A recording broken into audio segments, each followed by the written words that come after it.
bless all of our leaders, our world leaders, leaders of corporations, leaders in communities,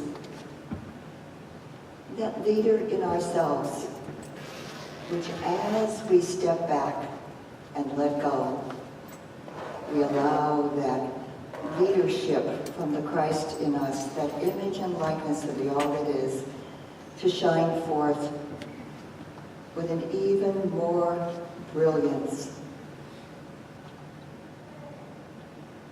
We give thanks that this is our truth and the truth for everyone on the planet.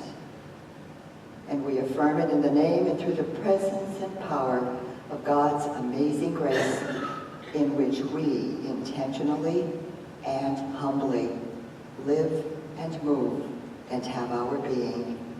And so it is. Amen.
Jesus Christ is now here, raising me to this super consciousness. I realize that I am the image and likeness of God, the person through which divine mind flashes its perfection into expression.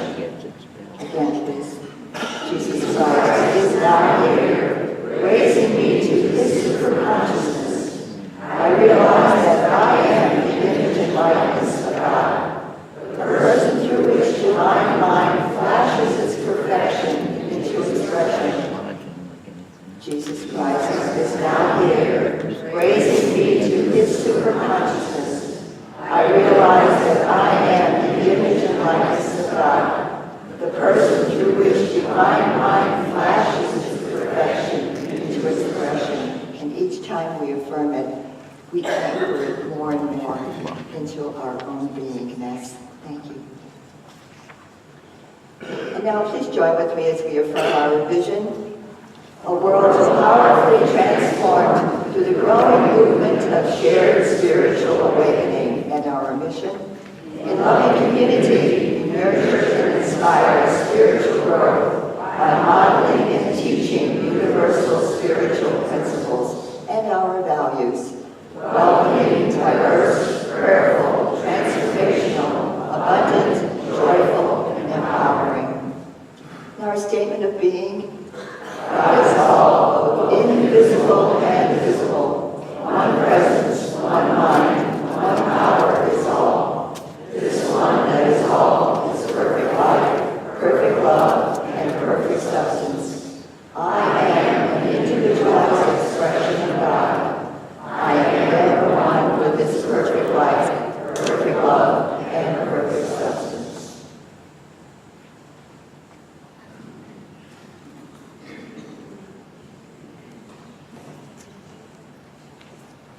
Good morning, everybody. Good morning. This first selection is a song that was written in 1939 for the movie The Wizard of Oz. And the composer was Harold Arlen, and the lyricist was E.Y. Harper. And the song is also the #1 on the Songs of the Century. I think it's near and dear to all of our hearts. We all remember this from The Wizard of Oz. And it's a great reminder when Judy Garland was singing this song and she was wishing that she could come back home. And what we long for is heaven and God, which is our home. So when you're hearing her say, there's no place like home, there's no place like home, there's no place like home.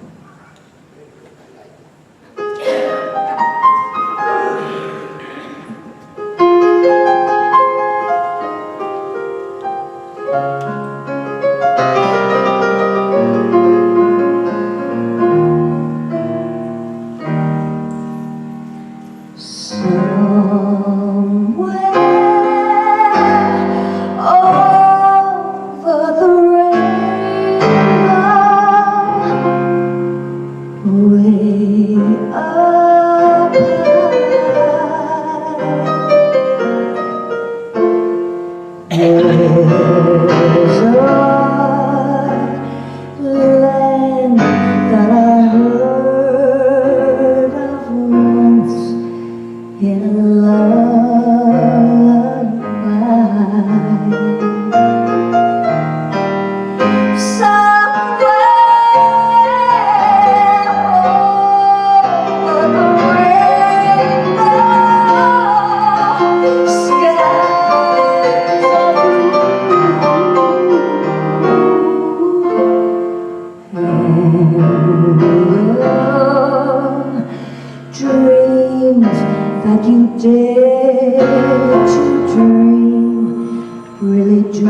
Spiritual Center. Oh, that's better. Okay. My name is George Neal, and it is my pleasure to act as your platform assistant today. And before I go any further, I would like to thank all of you who sent prayers my way during my recent illness. You can see I'm back. Thank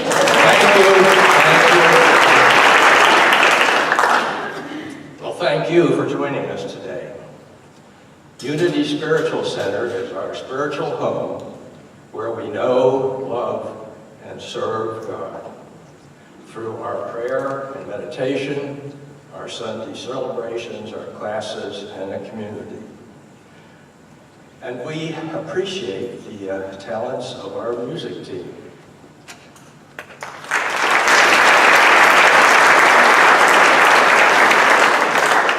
Now please stand and join us in singing our joy song. The words will appear on the screen.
If this is your first time with us, welcome to Unity. We're glad you're here, and we appreciate your wearing a name tag, as we all do, so we can get to know you by name. If you would like a guest packet, which looks like this, please stop by our Welcome Center desk right outside the sanctuary after the service. Our Welcome Center volunteers are happy to answer your questions and give you information about Unity. And now, you are never alone on the road of life, and you are not alone here, and I can attest to that. There will be more time to greet each other after the service and enjoy refreshments in our community room, which is across the lobby from the sanctuary here. And everyone, please make an effort to talk with someone that you do not already know. Very good. It is now time for our community greeting. That means our dose of vitamin H. We are a hugging community. If you would prefer not to hug, however, simply extend your hand for a welcome handshake. After just a few minutes, you will hear music, or I will come up and ring the bell again. And that is the indication to please take your seats again. But for right now, go for it. One.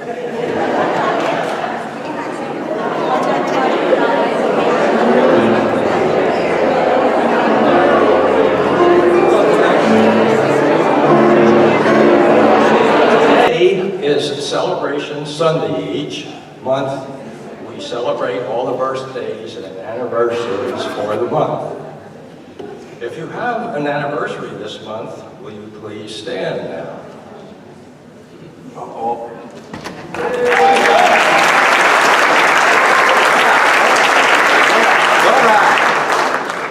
If you have a birthday this month, please stand.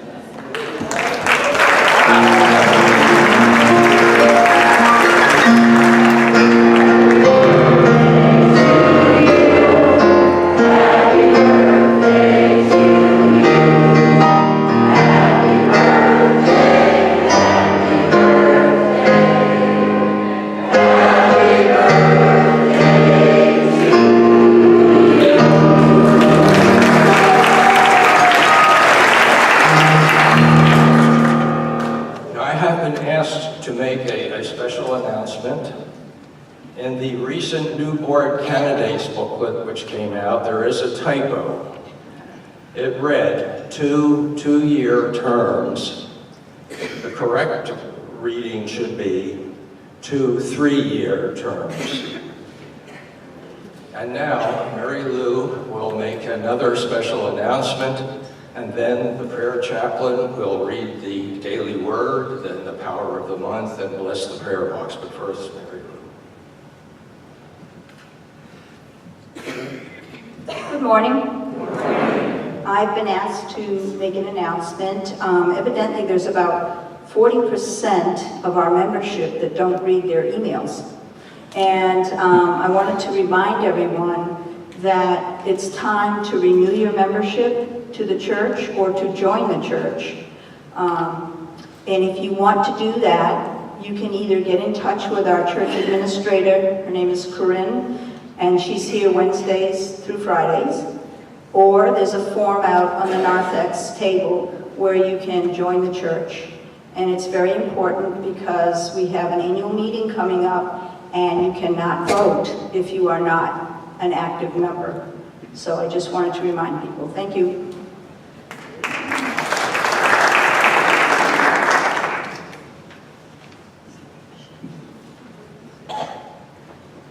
Good morning, everybody. Good morning.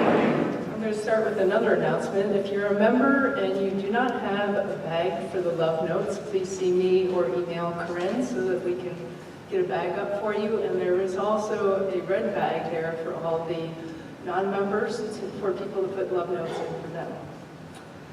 So, would all chaplains that are in service today please rise? Thank you. It is our honor to serve you by praying with you if you so choose at the end of the service. We have 2 rooms on either side if you want more privacy. We would be glad to pray with you. The daily word comes from this booklet that you can purchase in our bookstore when it's open, or you can order it online. The word for today is let go, let God. It comes from the scripture reading of Philippians chapter 4, verse 6. Do not worry about anything, but in prayer and supplication with thanksgiving, let your requests be made known to God. To someone unfamiliar with the phrase, let go, let God, the words may seem to be a spiritual cop-out, a popular slogan used with a shrug of inevitability. It's out of my hands, or I'm resigned to the inevitable. In truth, let go, let God describes an active choice that is always mine to make. I let go of all attempts to make choices based solely on input from my ego mind's sense of personal obligation. It simply isn't true that I must personally find the answer to every question. I let God by choosing instead to trust the indwelling presence that is my true identity, opening my heart to love-centered guidance and quiet power. Please join me in the affirmation. I make an active choice to let go and let God. The spiritual power of the month of February is imagination. The corresponding color is light blue, as seen on the tapestry. The center of imagination is located between the eyes. Imagination is the ability to image, picture, conceptualize, envision, and dream. Imagination is represented by Anna and the disciple Bartholomew, also known as Nathaniel. Anna, according to the Gospel of Luke, was an aged Jewish woman who prophesied about Jesus at the Temple of Jerusalem. Jesus gave Bartholomew the promise of the spiritual development of imagination. You shall see greater things than these. Please join me in saying the affirmation. Jesus Christ is now here, raising me to his consciousness of divine imagination, and I see spiritual perfection everywhere. And now bless the prayer box.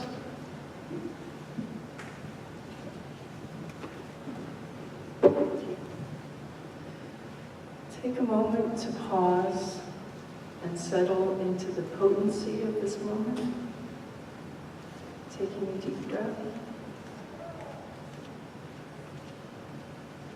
We are a loving community. As such, we embrace and offer our hearts and hands to each person named in this prayer box, as well as those people who love them. We rebuke all fear and deny any identification put upon us with our disease. We affirm that we are divine and that our wholeness is our true nature. We are one woven together, and for this we are eternally grateful. May it be so. Amen.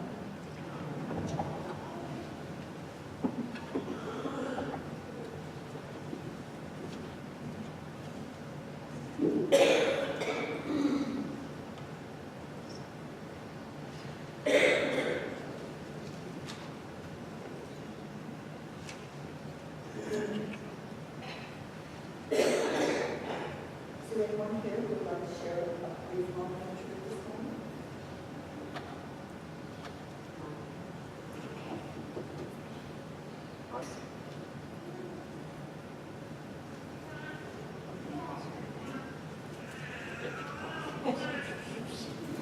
Before we move on to the music, let's affirm our community prayer together.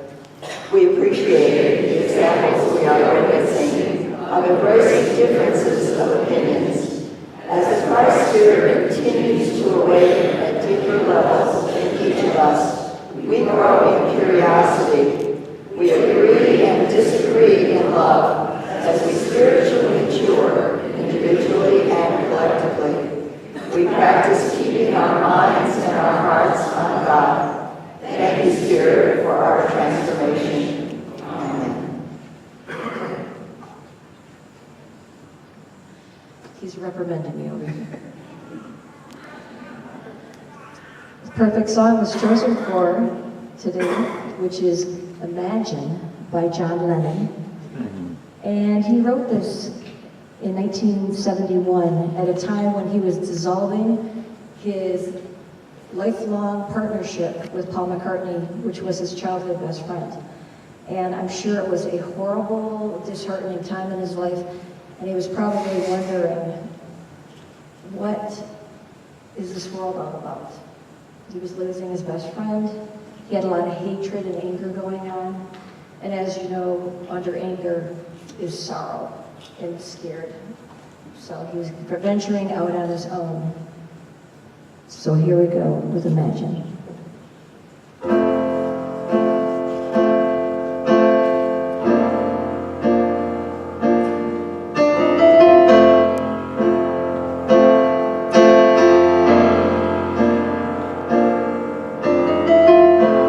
imagine there's no heaven. It's easy if you try. No hell below us, above us only sky. Imagine all that we've living for today. Imagine there's no countries. It isn't hard to do. Nothing to kill or die for, and no religion too. Imagine all the people living life free.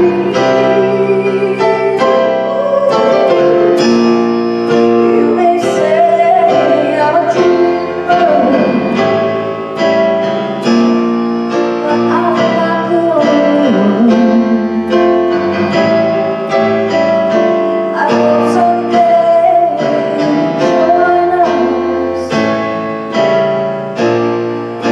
the world will meet one. Imagine no possessions. I wonder if you can. No need for greed and hunger. A brotherhood of man.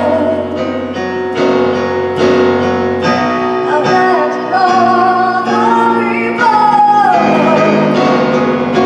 sharing all the world. You may say I'm a dreamer,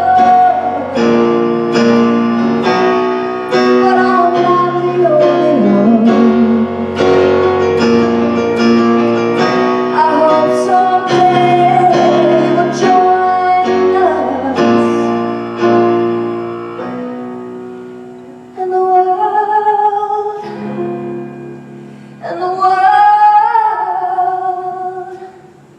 will live as one.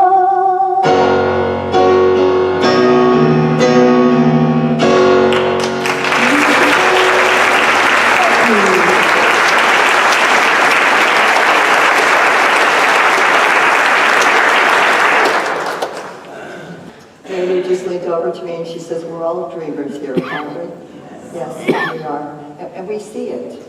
We know that that's the truth that we're moving into in physical reality.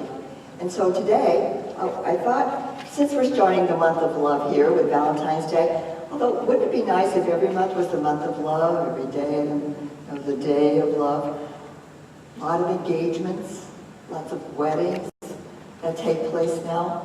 So I thought, let me do a lesson on marriage and relationship. Now, I put those separately because you can be in a marriage and not relating, can't you? Yeah, it might happen.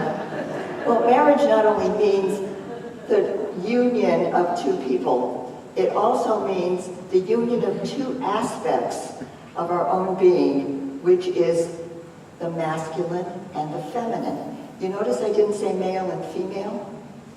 It's the masculine and the feminine. Marianne Williamson says that relationships are a path to God. And anybody who's ever been in an intimate relationship knows that it's you might even say, the duty of your partner to mirror those things in you that you haven't healed yet. Have you ever noticed that? I remind my wedding couples of that too, when we're having our little chat together. It's the recognition, the rediscovering of that divine love presence in ourselves. As I thought about this, it reminded me of the childhood story of the princess and the pea. You remember that story? Yes. And how many mattresses were there that the prince was looking for? The princess was going to feel the pea under how many mattresses? I believe it was 12. I believe it was 12. What do we know in Unity about 12? Our 12 spiritual powers, okay, which symbolize the 12 disciples. Let me rephrase that. We're so used to calling them disciples. I like to call them apostles because Jesus had hundreds of disciples and there were 12 apostles. So I like to make that distinction. So our 12 spiritual energy centers that enable us to hone that presence of divine love inside of us, so that just like the princess who was able to feel the pea under those 12 mattresses, we're able to feel that essence and recognize that essence of divine love within ourselves, and then recognize it in each other. We're honing, we're fine-tuning that awareness in ourselves. Relationships can provide us with a clearer image of what's balanced or unbalanced, unhealed in ourselves. A Course in Miracles teaches that love brings up anything unlike itself, and boy does it ever. So there are times when we hear about breakdowns in communication or breakups in relationships. What if we were willing to see this as a breakthrough to something more inside of ourselves? And this is how I choose to see relationship. Okay, switch on. Tana gave me a lesson in this. So this goes on that way. And this goes up.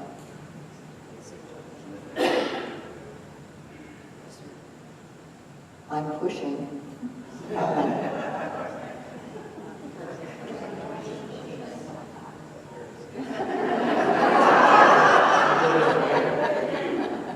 Tana said I can point it anywhere.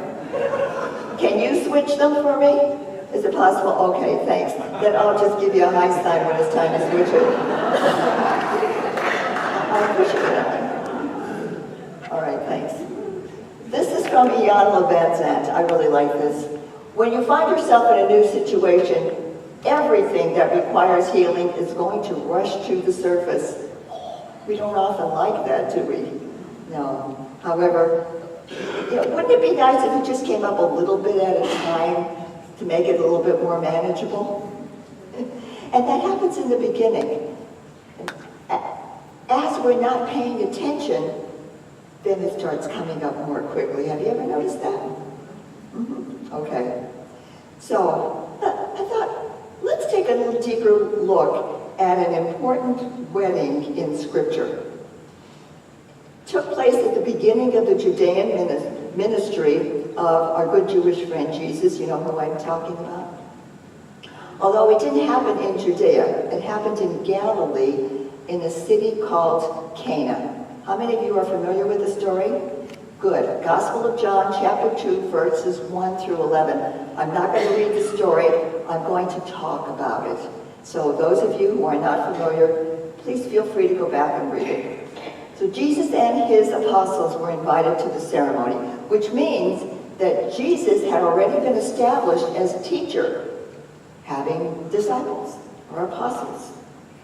His mother Mary was there, which can also mean that it was a wedding of a family member or a close friend. It was traditional for the family to provide the food, and in most instances, the guests brought the wine. And the wine was presented from the eldest guest down to the youngest. And if anybody ever ran out of wine, it was a disgrace in the wedding. because you were supposed to invite enough people to bring enough wine for everybody. So when Mary saw that the wine situation was getting low, and so she must have been a pretty close friend or a family member if she was monitoring the wine situation here. She went to Jesus and she said, "Son, they have no wine." And he said, what did he say? "My time has not yet come." And I used to think that he meant he really wasn't ready to do this. But Jesus was following protocol. My time, I'm the youngest guest, one of the youngest guests here, so my time to present the wine has not come yet.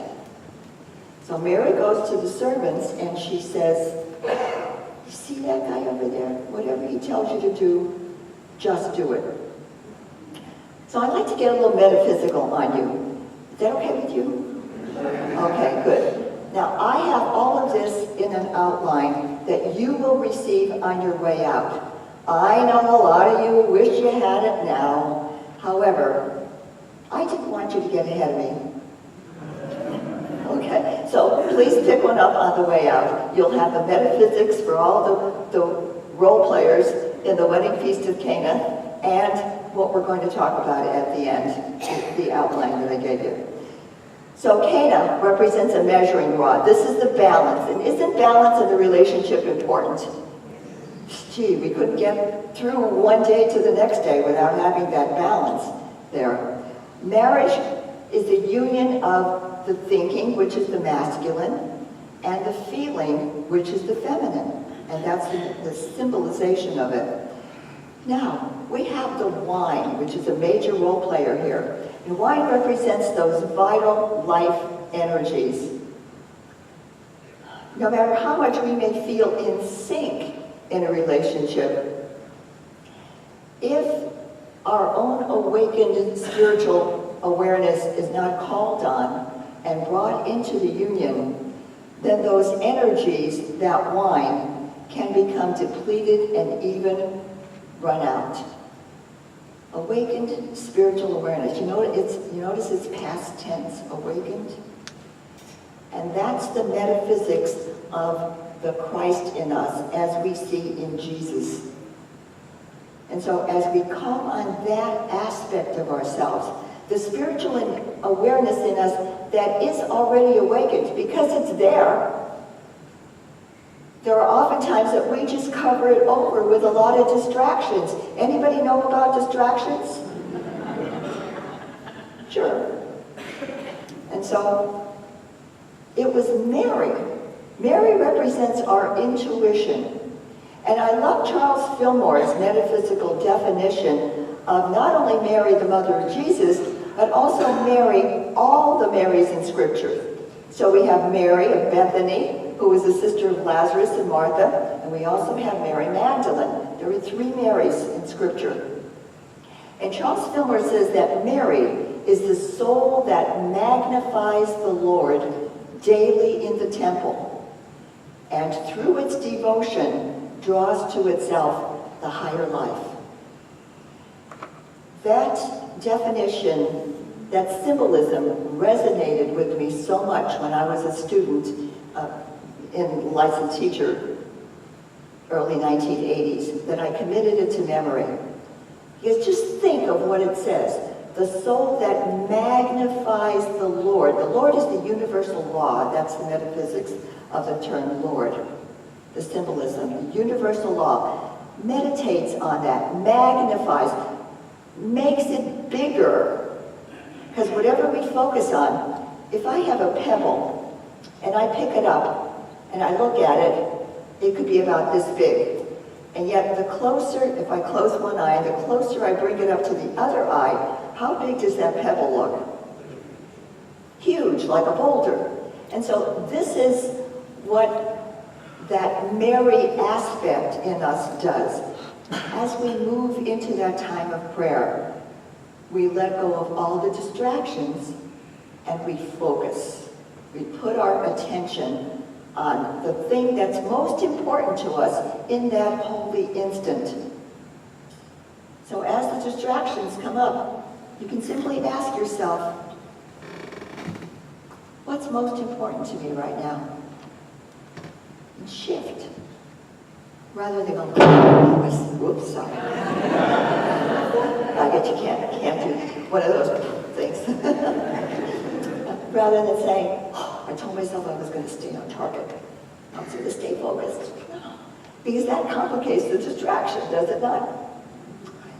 Staying focused magnifies the Lord. When? Daily. Daily in the temple. It can take a nanosecond to shift. It's not about sitting for 20 minutes or 15 or 10 or 5. To me, it's about practicing the presence. Remember Brother Lawrence? Practicing the presence. That's the praying without ceasing. Experiencing that anger that we take with us. And it's not dragged either. It's an anger that anchors us in that moment, that holy instant. Okay. Getting back to the wedding here. So it's the intuition, the Mary aspect that asks Jesus, the Christ, as that awakened spiritual awareness, to intervene. Tells the servants, do whatever he tells you. What might be our servants in relationship? What serves us? Our perception. Does our perception serve us? No matter what it is. Yeah, it serves us, whether we want it or not. And our attitudes. Because based on our perception, isn't that the attitudes that we bring into life, especially in relationship? And we're always in relationship, especially with ourselves. Isn't that our biggest relationship? Sure. So you think that you could go sit on the top of a mountain in Tibet and not be in relationship? Think again. Whatever is unhealed will come up.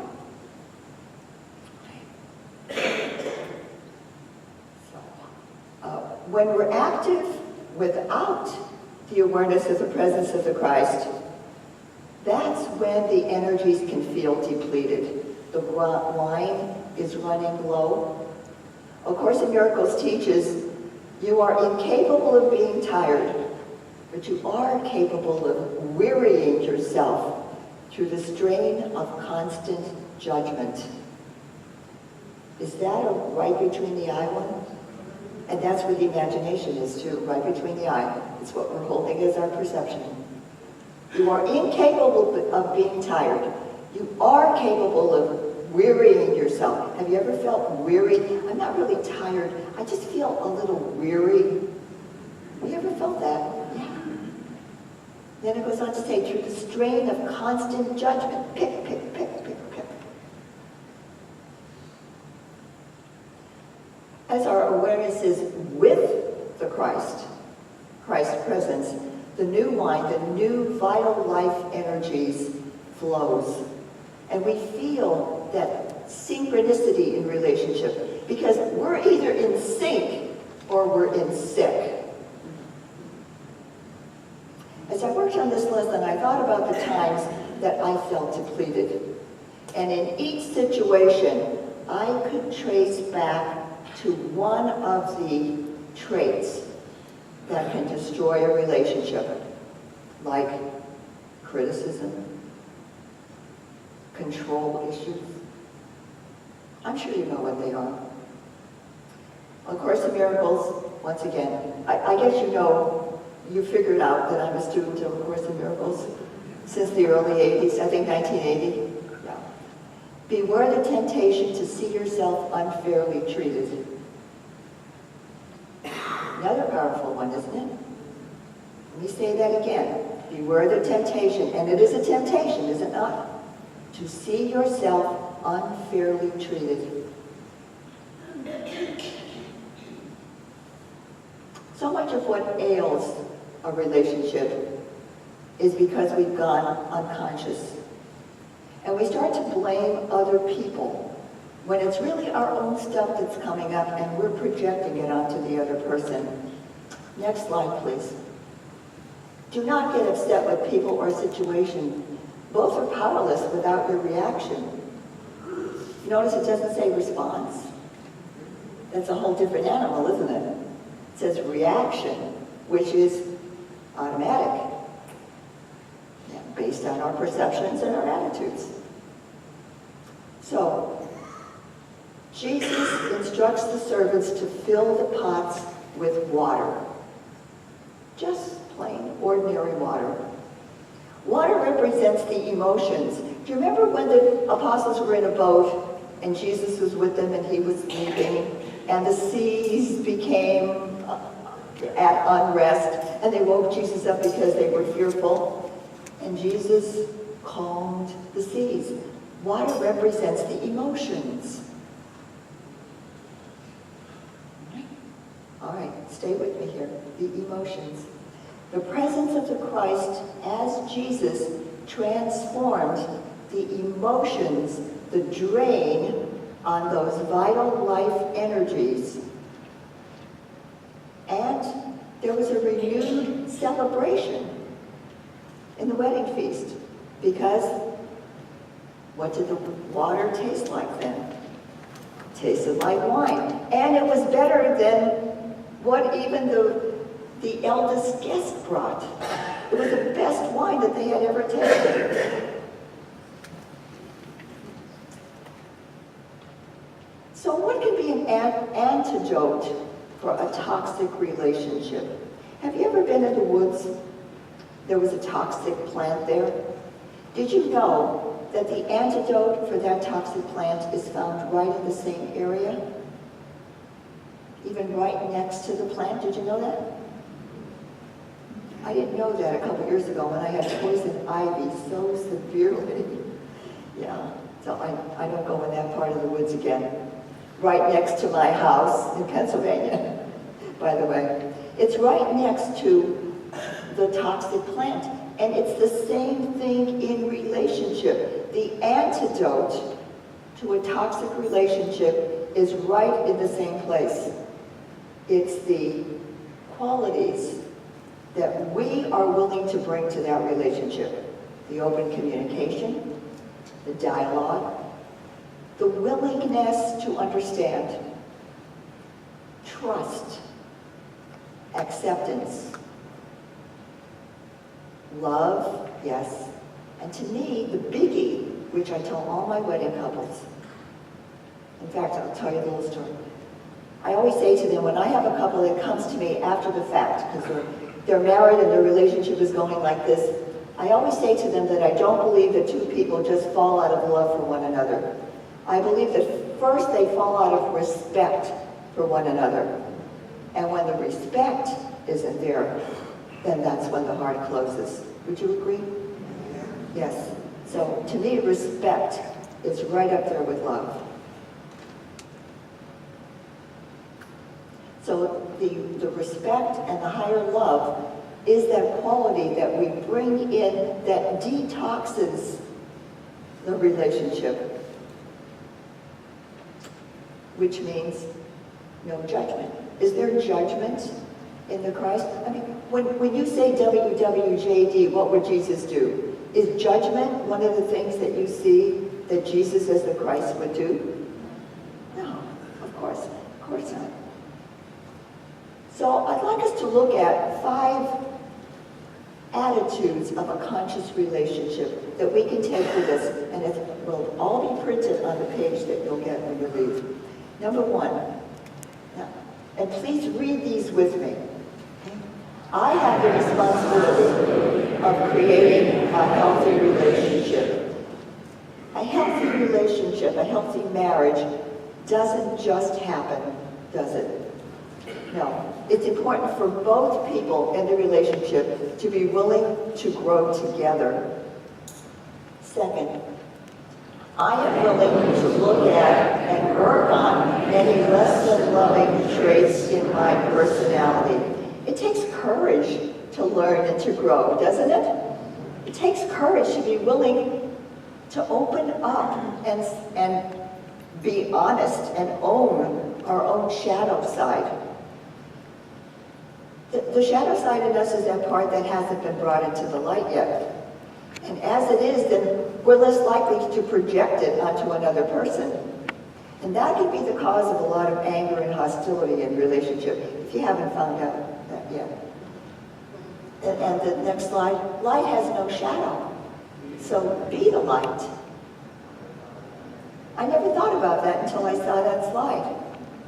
I just love that image of holding the match up like that, and you see the shadow of the matchstick, but the light has no shadow. And number 3, attitude. Together, I am willing to value another person's needs and wishes as highly as my own. How often do we expect our partner to know what we want? When I see any evidence of that, I'll say to, whether it's my husband or my child or whatever, you know what? I flunked mind reading, so I just don't go there anymore. Doesn't work for me. As simple as that. Don't have to go into a whole big long story, just simply, I flunked mind reading. We can find balance as we can clearly communicate our own interests, our own desires, and we're aware of our partner's interests and desires too. So number 4, there are other ways of getting my needs met than the ones that I learned as a child.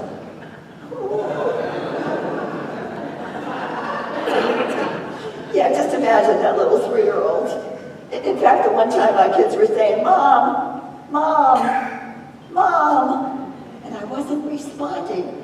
And they yanked him, and they said, Mom, we're calling you. And I said, oh, I forgot to tell you, I changed my name to Dad. He never gets called.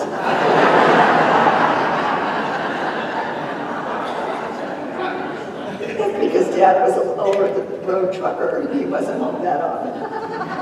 I'll give Dad some credit there. When he was home, he was present. Okay. Oh, I got myself off. All right. So, there are times when we might even engage in unhealthy behavior in order to get our needs met, don't we? Like nagging, or crying, or any other kind of control issue. Or you're filling in the blanks there? Oh. I thought I was missing something. Again, showing up as our conscious selves lifts the energy in a relationship. And let's go to number 5, please. I have everything I need within me to be a whole and loving person and experience my oneness with all in the world. We don't need an other or a better half to make us complete. No. In fact, there's a reading that I do when I do a wedding. It's called My Marriage. And I really love it. And I'm addicted. I'm not addicted is not the word. Attached. I'm attached to sharing this in a relationship, a wedding ceremony, because I feel that it answers the question of why this couple is here ready to exchange their vows. And there's a little paragraph in there that says, I am willing to take responsibility for my marriage, and together we create our marriage, because with this understanding, the possibilities are limitless. That's how it ends. And I really love that, and I emphasize it when I read it. Also, in a wedding ceremony, when I have a couple that's doing candle lighting, and when they take their 2 candles to light the unity candle and put their candles back, I always instruct them to please leave the candles lit, the 2 side candles, because they represent your uniqueness and your individuality.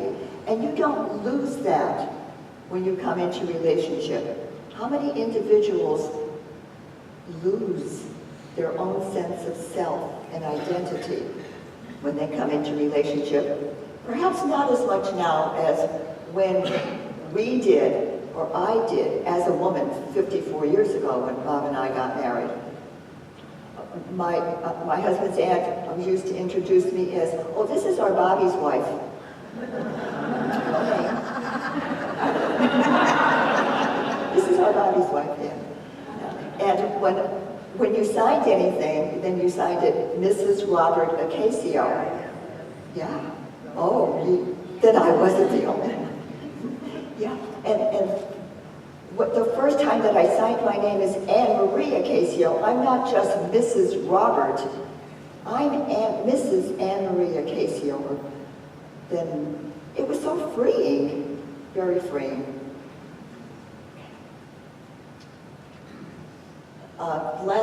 This next slide, please. You don't need someone to complete you. You only need someone to accept you completely. Yeah, I love that. We are the only ones that can take responsibility for a conscious life, to keep those energies, those vital life energies flowing, to keep the wine flowing. My friends tell me that I'm the only one that they know that changes wine into water. Don't drink wine, don't like it. Bob and I, we're not wine drinkers, and so we have people that come to our home for dinner or for visit, whatever, and what do they bring? Wine. So I've got wine stacked up, so come over and drink it. Okay. Those of you who stayed for the second relationship session that I did in December, and after I led the exercise through the forgiveness, there was a question I asked, and I'm going to ask it here. How many of you have seen the movie Avatar? Great. My all-time favorite movie. I've seen it 7 times and counting. I will see it every time that I know it's on. When the Avatar and the woman from Pandora finds that they have a heart connection, do you remember what she said to him? She didn't say, I love you. What did she say? I see you. Yes, I see you. And that's what we're asked to do also. Next slide, please. I skipped over this, okay. When you plant a seed of love, it is you that blossoms. And the next one, when we begin to see the divine in one another, each meeting becomes a sacred encounter. And don't you feel it when it is that sacred encounter? When you truly connect on a namaste energy level with an individual, you really feel it inside, don't you? And so I'd like to, as we prepare for meditation, I'm sure you noticed that I switched that in the order of service, because for me, I like to take what I talk about in the lesson and then bring it into a meditation to anchor it. So there is an affirmation. Unfortunately, this is not on the sheet that you will get. So I'll ask Tana if after the service, if you could put this back up for a few moments, if anybody would like to write it down. Would that be okay? Can you do that? Thank you. Together, I am a conscious participant in the unfolding of my soul. I hold to the truth of my being, and I am strengthened and empowered by spirit within. I see the world through the eyes of love. So let's turn within as the lights are dimmed. And the last slide comes up because to a mind that is still, the whole universe surrenders. So we move to that place of stillness, where we let go of the words of the affirmation. And we allow ourselves to be the affirmation. Breathe the affirmation through you as a conscious participant in the unfoldment of your soul.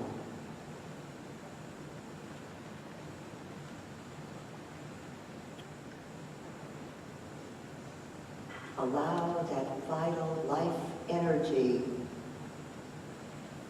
to flow freely through every part of your body as it flows freely through every part of your mind and your emotions.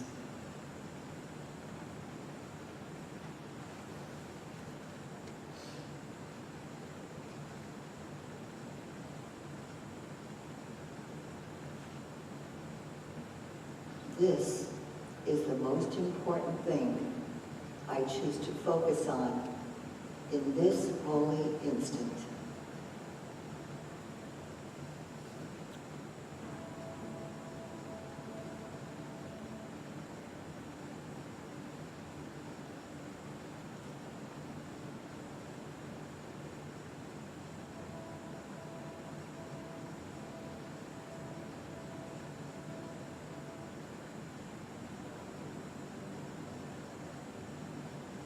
We feel those vital life energies as they flow through into our relationships.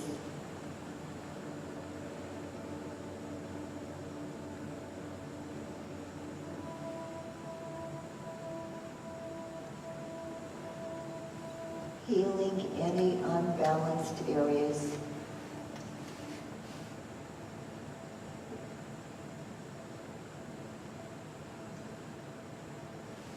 And revealing the higher love that drew us together.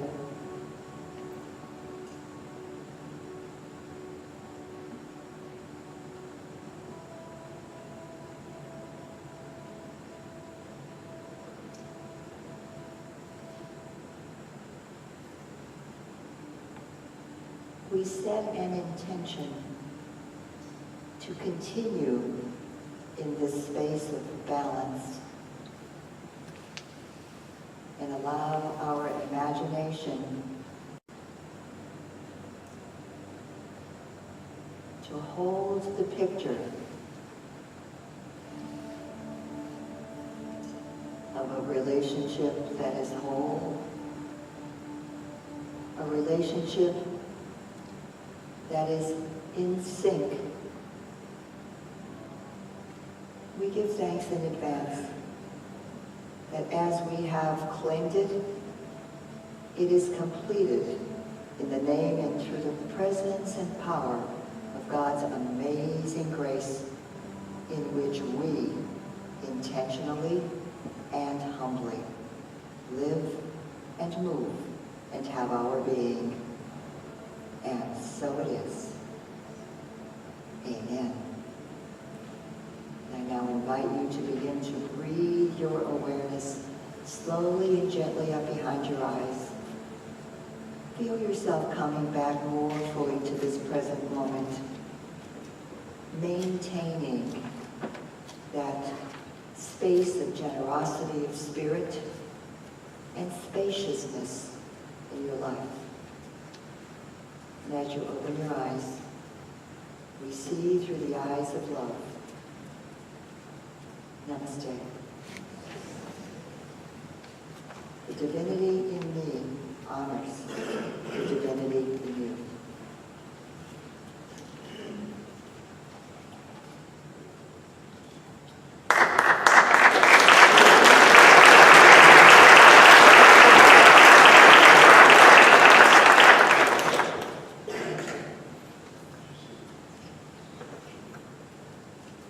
How many of you are here new to Unity this morning? First time? First time. Welcome. It says, welcome the people who have found Unity. But Unity found you. Unity went right out there and we drew you in. And we're so happy that you're here. Welcome to all the second and third time visitors too, because I know it's the first and second and third times of many that we'll be sharing together. Blessings. Let's prepare now to share our... Oh, bless all I do. We love you, we appreciate you, and we behold Christ in you. We're glad you're here. Let's prepare now to share our love offerings and our tithes. put this blessing of our offerings that I like to use in Sunday service and to keep it on the side for whenever I get an opportunity to do a Sunday service. I've used this for years. I made it up a long time ago, and it works for me. And what it is, it's a circulation. You see it going out, and you feel it coming back in. So let's affirm this together as we hold our love offering together. I am the hand of God. I give love and joy, and I receive in abundance. We give thanks that this is our truth now, and we celebrate it and know that it is done. Amen.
Would you be willing to come up and assist in blessing the gifts?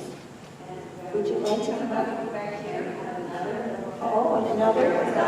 Oh, wonderful. Would you be willing to come up? Hi, isn't this great? And what's your first name? Mila? Welcome, Mila, so glad that you're here. And what's Aloe? Hi, sweetie. Hi. What's your first name, honey? Lizette? Lizette. Ooh, very nice. So we have Mila and Lizette and Aloe. Yes, welcome. And would you like to just put your hands over the gifts? Put your hand over the gifts. And we're going to reaffirm this blessing in the plural. Together, we are the hands of God. We give love and joy, and we receive in abundance. We see these gifts as the visible evidence of God's abundant substance, and we send it out to do God's work in God's way, which is the presence that's within us. Through this unity ministry, and we give thanks that it comes back to re-bless the ministry and re-bless our personal lives in overflowing measure. Yes or yes? Yes? Yes. Yes. Amen. And so it is. Amen. Thank you. And thank you all for your very generous gifts. We're very grateful. Time to form our